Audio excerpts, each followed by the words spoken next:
આજે થઈ ગયું છે પૂનમ, તો પહેલાં જવાનું છે પ્રસાદી લેવા અને પછી જવાનું છે મઠે. તો જુઓ મિત્રો, આ છે આપણું ખેતર.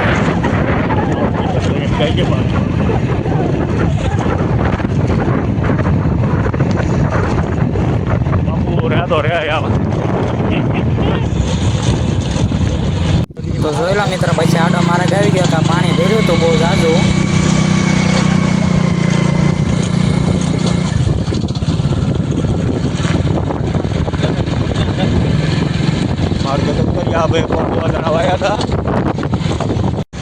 તો જોઈ લો મિત્રો, આ છે આપણા પ્રદીપ કાકાનું ખેતર અને આમાં પર કુવા દાણા વાવ્યા હતા.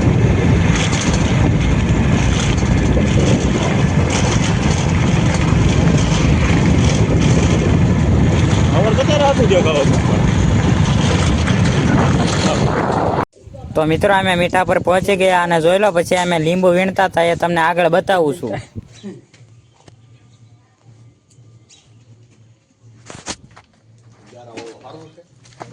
ગારાવાળા હારા બોલ ધોઈ નાખવા પડે.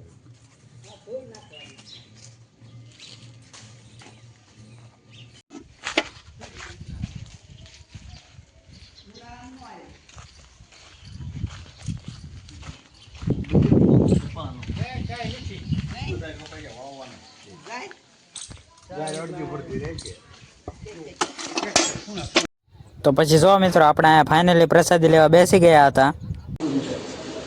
ઘરે હું કારગત ખાવ. તો પછી જોઈ લો મિત્રો, આપણે અહીંથી નીકળી ગયા હતા અને આગળનો નજારો હમણાં તમને બતાવું છું.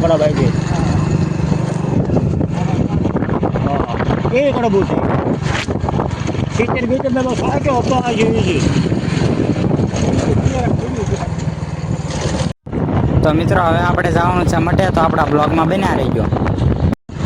તો જો મિત્રો, આ છે બજરંગદાસ બાપાની મઠી, તો સીતારામ કોમેન્ટ કરતા જઈજો. તો મિત્રો, અમે મઠે જવા માટે રોડે ચડી ગયા છીએ. તો મિત્રો, પછી અમારી ગાડીને થોડીક ભૂખ લાગી હતી, તો અમે થોડુંક ખવડાવી લેવી છીએ.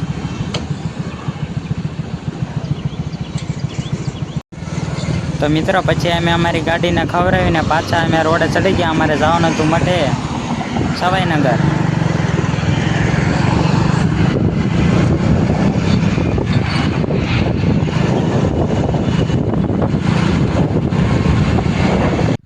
તો જુઓ મિત્રો, અમે સવાઈનગર વાળા રોડે ચડી ગયા છીએ.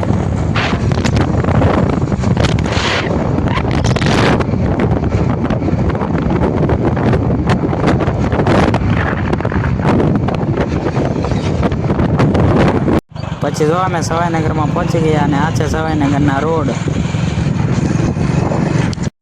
તો ફાઇનલી મિત્રો, અમે અમારા માતાજીના મઠે પહોંચી ગયા છીએ. તો જો મિત્રો, આ છે અમારા માતાજીનો મઠ. આવ્યું છે આજ જ તે હે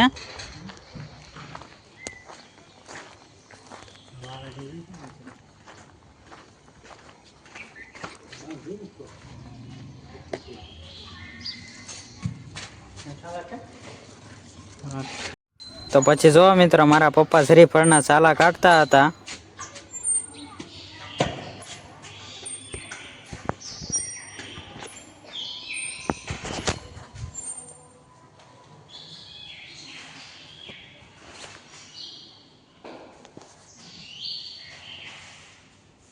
તો ફાઇનલી મિત્રો, આપણે મઠે પહોંચી ગયા છીએ અને જોઈ લો, આ છે અમારો મઠ.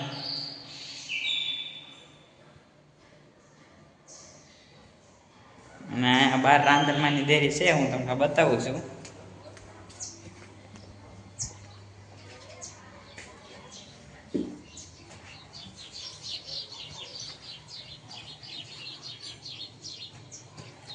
તો જોઈ લો, આ છે રાંદલમાની દેરી અને હમણાં સિકોતરમાં જઈએ એ તમને હું આગળ બતાવું છું.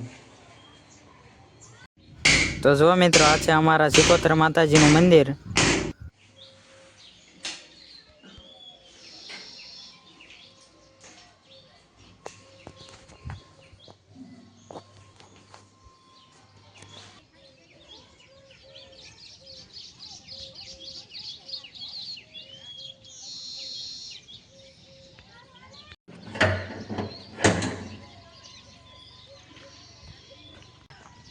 તો પછી જો મિત્રો આપણે મંદિર બંધ કરી અને આપણે ચાલતા થઈ ગયા.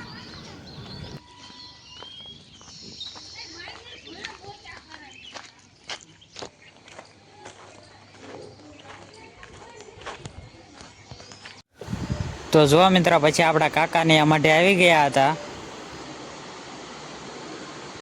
તો પછી જોઈ લો આપણને આપણા ફ્રેન્ડો મળવા આવ્યા હતા. તો પછી મિત્રો આપણે અહીંથી નીકળી ગયા અને આપણો વ્લોગ ગમ્યો તો લાઈક શેર અને સબસ્ક્રાઈબ કરતા જજો. Bye bye.